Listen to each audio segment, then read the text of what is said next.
A ideia hoje é falar sobre o impactante Vozes de Chernobyl, da bielorrussa Svetlana Alexievich, ela que foi Nobel em 2015 na categoria Literatura. Esse livro aqui, como o próprio nome sugere, né, ele vai falar da maior catástrofe nuclear da história da humanidade, que ocorreu em 1986. Né? Nós, goianos, temos alguma pequena noção do que é um acidente radioativo por conta do Césio 137.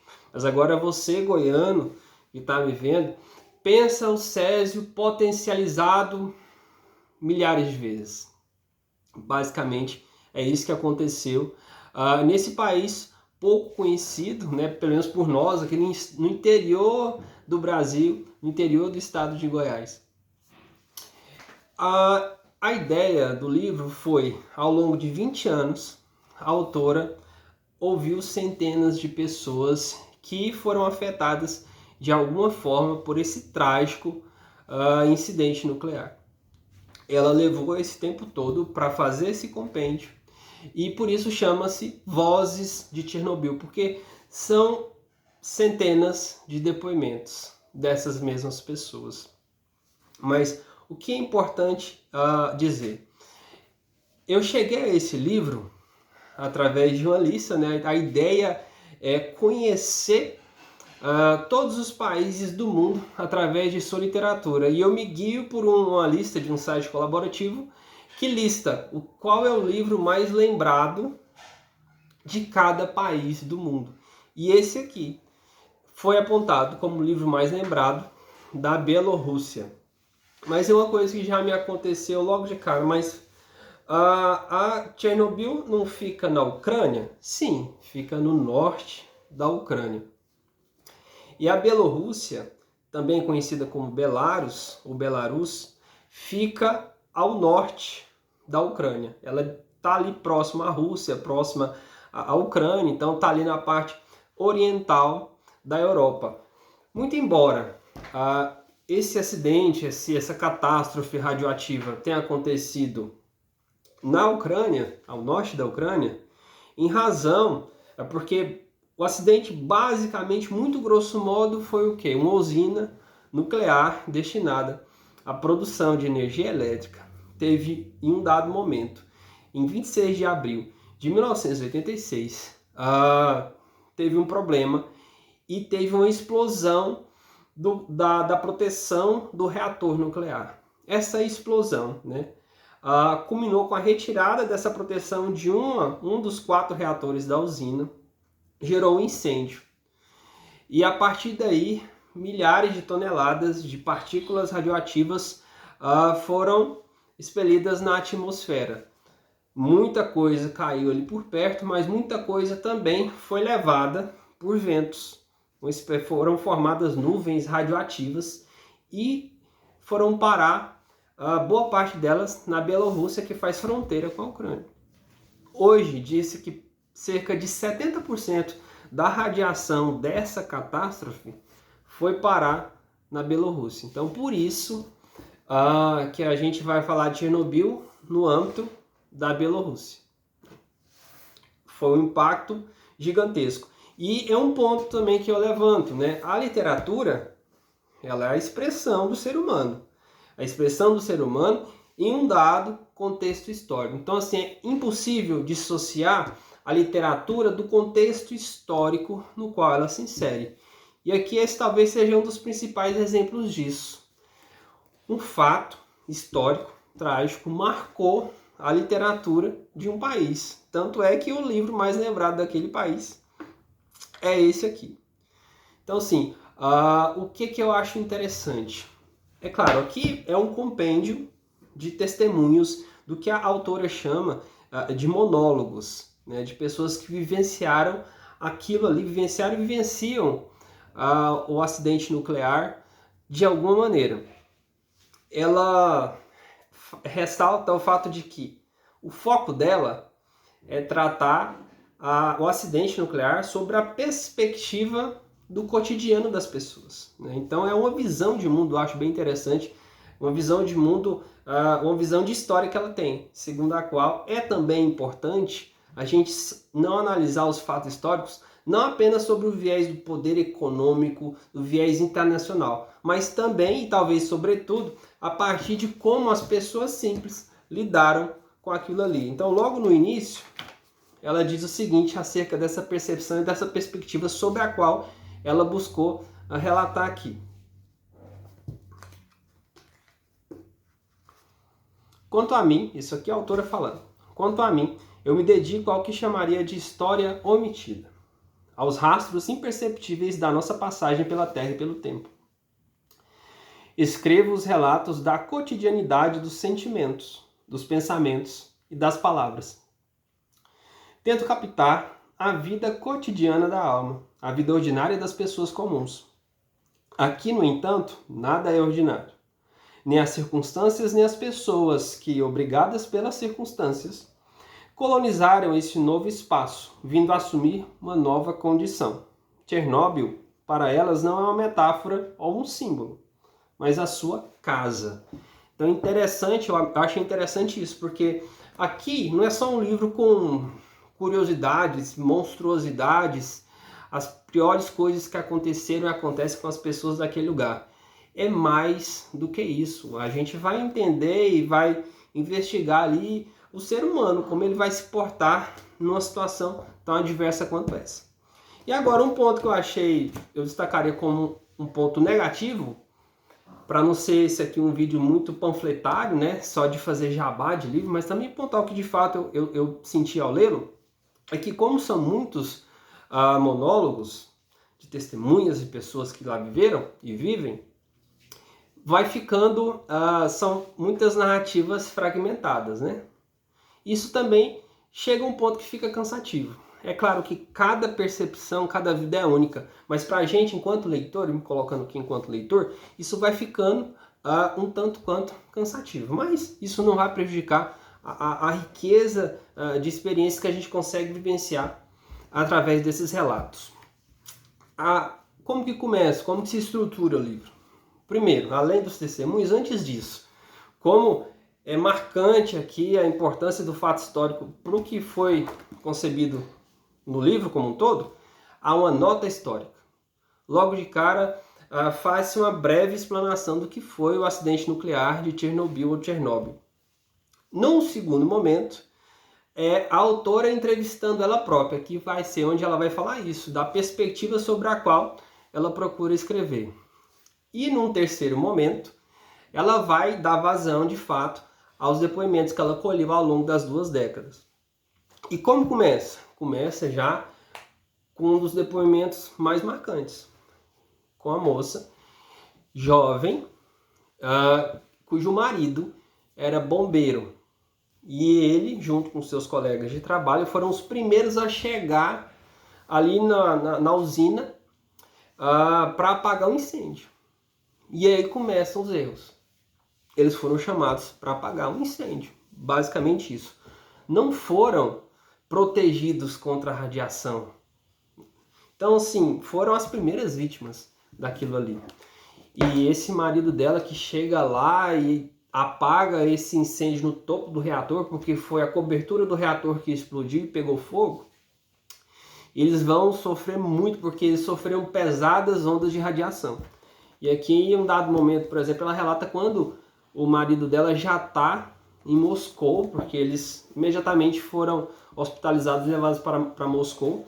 Ela relata o tanto que era radioativo aquele lugar, através do que seu marido passou no hospital. Em um dado momento, ela vai falar aqui que ele já estava lá internado, muito ruim, e deu uma laranja para ela.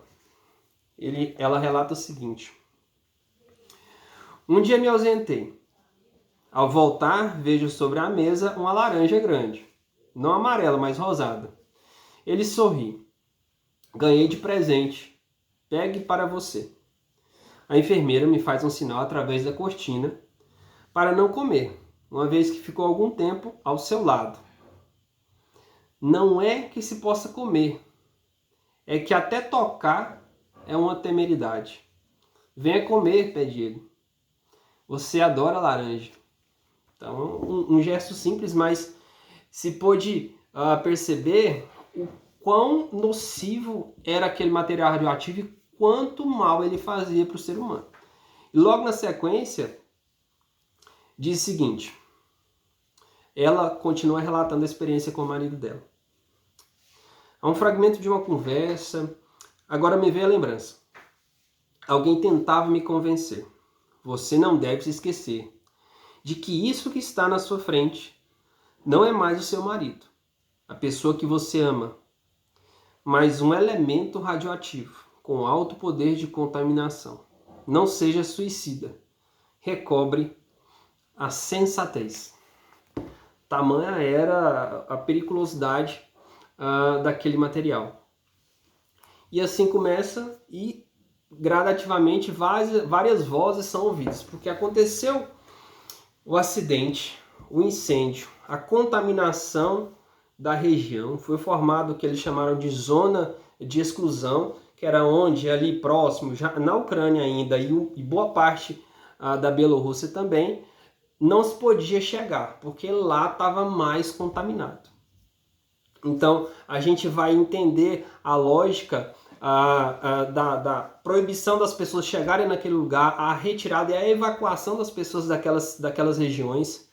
Porém, há um elemento marcante aqui, que é a falta de informações. As pessoas seguiam um dia depois, 2 dias depois, semanas depois, ainda estavam vivendo como se nada de muito grave tivesse acontecido, como se só tivesse havido um incêndio. As autoridades esconderam das pessoas, com o argumento de não causar pânico, esconderam a gravidade daquilo ali.